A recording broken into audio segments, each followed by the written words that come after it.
Hello, and welcome to the next episode of the DSend podcast. I'm David Sender.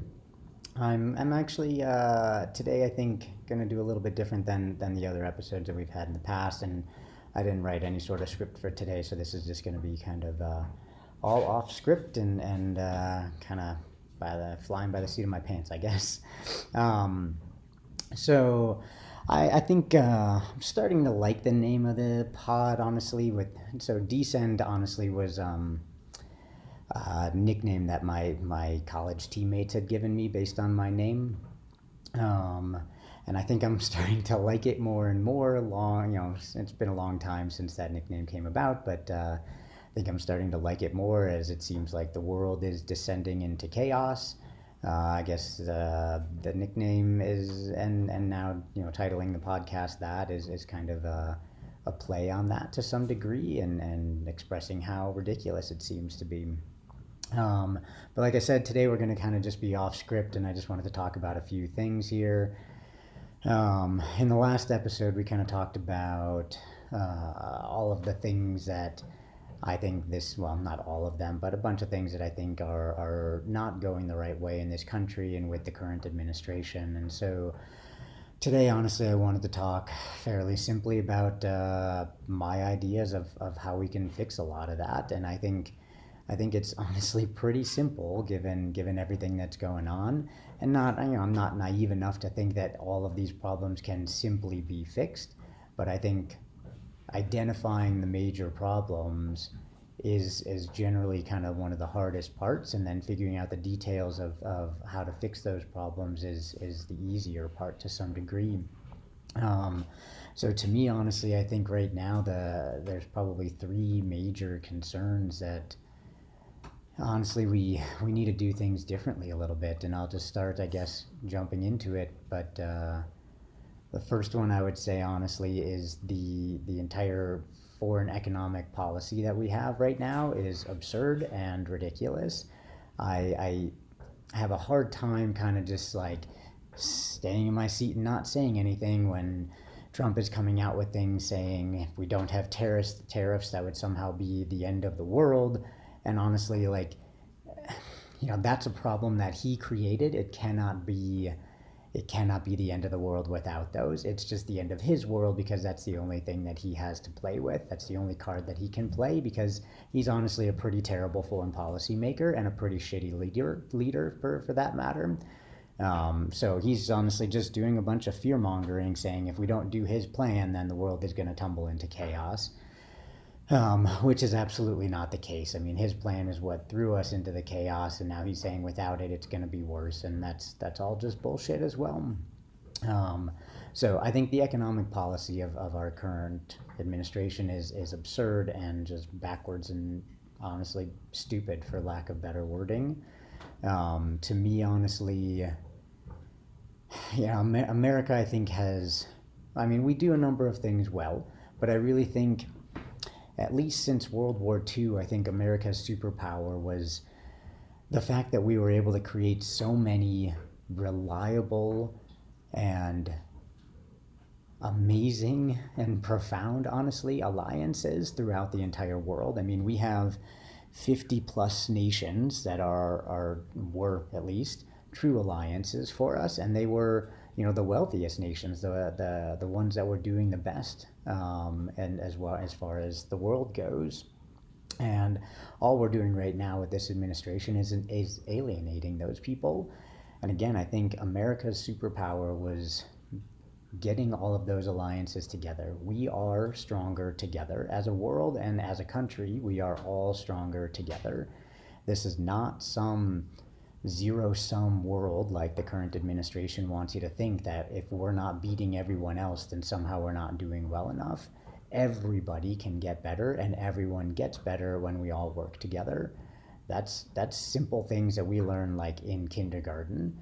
I'm not going to make any comments about the level of education of this current administration, although it seems to be not quite even at a kindergarten level at times. So Um, I think that's one major thing that we can do. And with that, some of the details at least are we need to realign our alliances. We need to get back on board. We need to show that America is reliable again and that these countries can and should trust us and want to be with us. We need to be more like the United States of America and try and be less trying to be other administrations, other pseudo autocratic administrations, or trying to be less like China by we're not going to win the game with China. We talked last week about the AI stuff. They're flooding the market even more now with more AI things. We are not going to win the game against China if our goal is to try to be autocratic, because they don't have to worry about the same things that we do with elections and things like that. They can and do suffer more pain than we do, and the American people are not willing to suffer pain anymore. We've honestly just kind of become fat and happy, and I'm not saying that in a physical sense necessarily, but we don't want to do those struggles anymore. So we are not going to win a race or a game against a country that absolutely does that very well and has been doing that for a long time.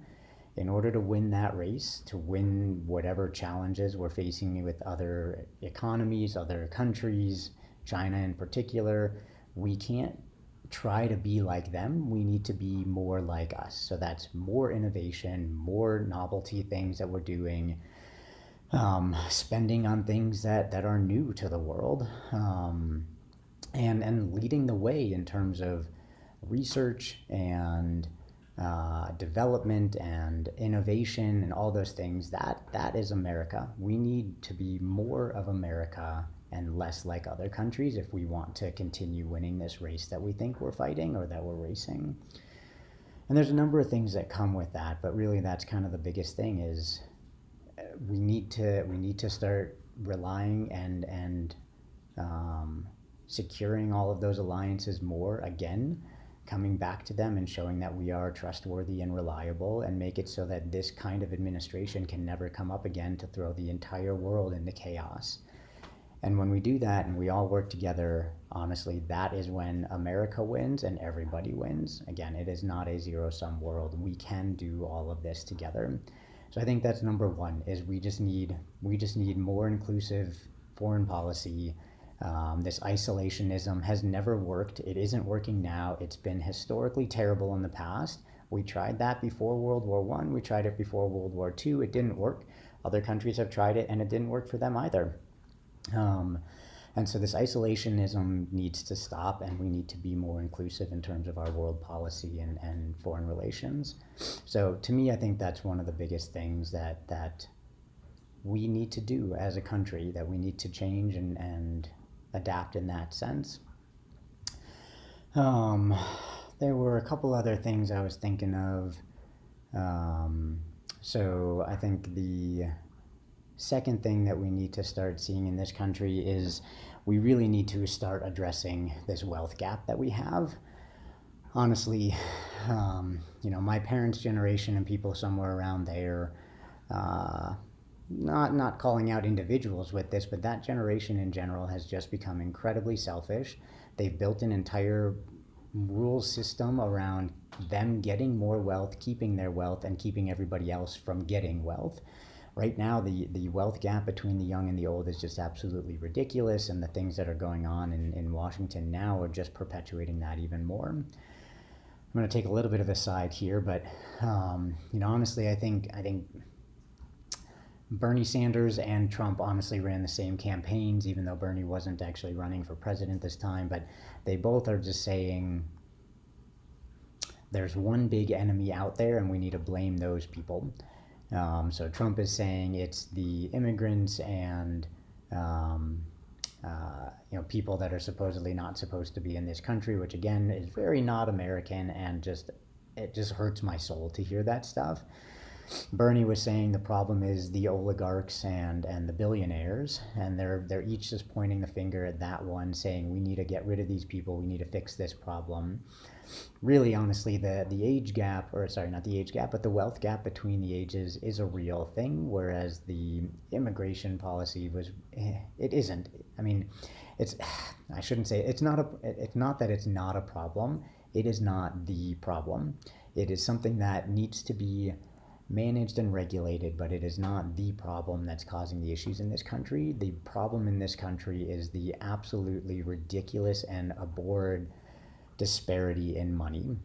We have people that, I mean, Elon Musk's $1 trillion pay package just went through. $1 trillion used to be like an unimaginable number, and the fact that one person is going to hold that amount of wealth seems absolutely absurd to me. There's just no reason that that kind of world needs to exist. The only thing that we should have is the ability to strive to continue getting more. Trillion is just absolutely unnecessary. That's more than the GDP of many countries around the world. And there's just no reason that we need to be at that point. I can sort of get on board with there being billionaires, and I think if nothing else, that gives the average person something to strive towards, and I think that's another thing that Americans do really well, is we really want to believe that we can be that 1% or that 0.1%. And I get that. I think that's great. But I also don't think we need trillionaires, and I think we do need to redistribute this wealth to, again, kind of make the middle class the backbone of America. That is what we have been most prosperous in doing, and that's how America has shined. And when it's done its best, is we need to really build up the middle class, and there is something that needs to be done about this wealth gap. And simply put, honestly, more money needs to go into the hands of younger people. And I don't care what kind of age mark you put on that, whether it's people less than 35, people less than 40, whatever. But I mean, those people can't even buy a house anymore. It used to be that people generally in their mid-20s were buying a house after they got married and then starting a family and raising a family on one income, and that is absolutely not doable anymore, at least not for the younger generation. And so we need to figure out a way to get more money in the hands of younger people so that they actually have these opportunities to rise up in America. They need the opportunity to buy a house. They need the opportunity to own land. They need the opportunity to be able to do the things that they want to do and invest that money in the economy. And that's how we're going to grow and innovate and get new ideas into the mix. Without that, honestly, I think we're just suffocating the innovation and the next generation that's going to have to build and take over this world. So first thing is foreign policy needs to be more inclusive. Second thing is we need to get more money in the hands of younger people. And there's a number of ways that can be done, whether it's taxing the richer more, or just closing all the stupid loopholes in the tax code, so that people are taxed appropriately, or that we set up universal child care, because that's basically like a pay raise for most people that are working and have children, or universal health care, same kind of thing. But any of these things can contribute to closing this wealth gap, and that is a huge thing that needs to happen in this country, and I'm kind of tired and honestly a bit mortified at how much worse it just keeps getting. And the final thing I think that we really need to do is we need to go back. I shouldn't really phrase it that way. We need decency again in this country. It's been far too long since we have been dealing with indecency all the time.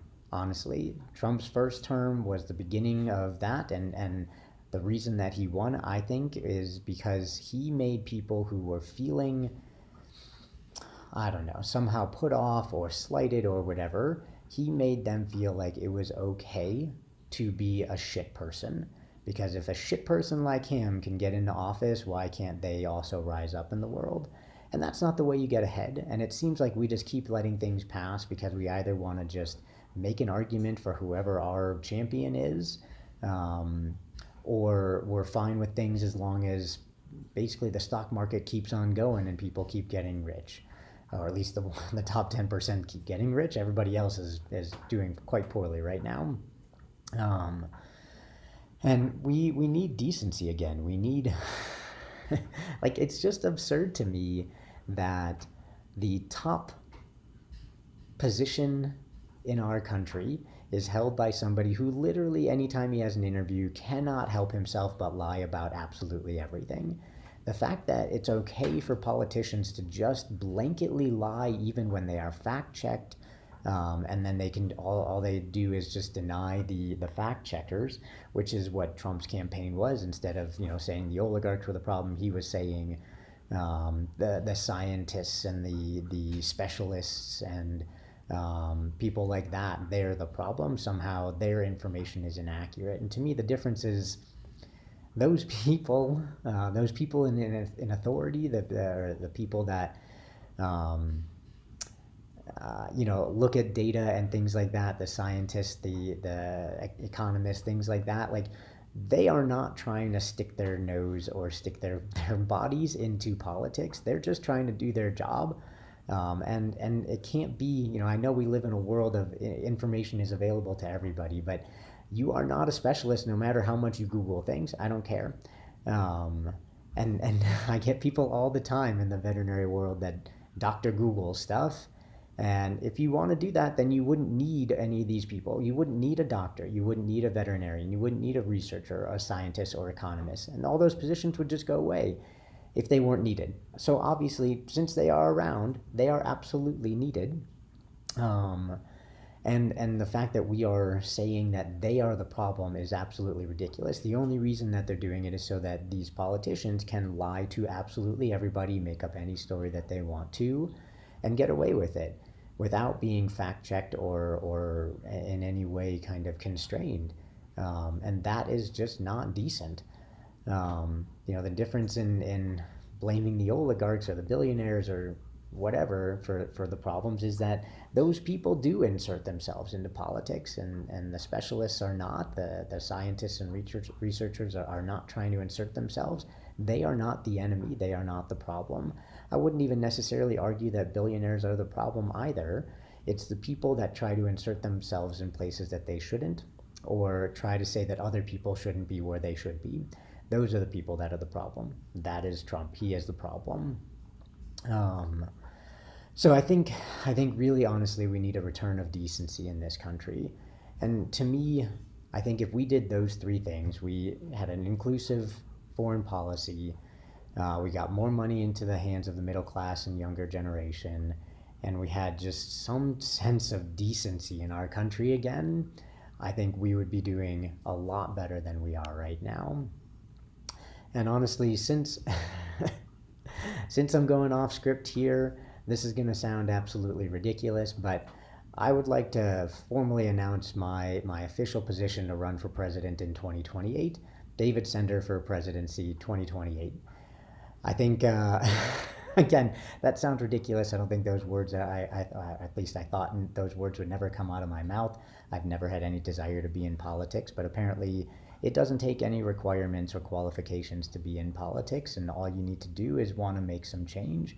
At least with me, I would want to make change for the greater good of people and not for selfish reasons. I think there's, honestly, I'm just going to get it out there right now. There's plenty of reasons that people would say I couldn't or shouldn't be president. I'm going to start with one that I have zero experience in politics for the most part. To me, honestly, that's probably not a bad thing because our political system is quite broken, and we probably need somebody that's not weighed down by the way that politics are done in Washington right now. I also don't have any experience in terms of like running a huge company or something like that, but I think we've also seen what happens when the government has tried to run like a business, because it's not a business, it's a service. It is a public service. It is not a business and shouldn't be run as a business. So again, I don't think that's a bad thing if I haven't run a company before. Other reasons that people would say I shouldn't or couldn't be president would be, well, here's an easy one. I'm Jewish. I grew up Jewish. I don't really practice a whole lot right now, but I was raised Jewish, and I still identify that way. It took our country forever until we elected a Catholic in John F. Kennedy, but again, I think if we can have a spineless piece of shit in office right now who literally just breaks the law and doesn't stand for any religious anything at all, I think our country can rise above not having a Protestant of some kind in office.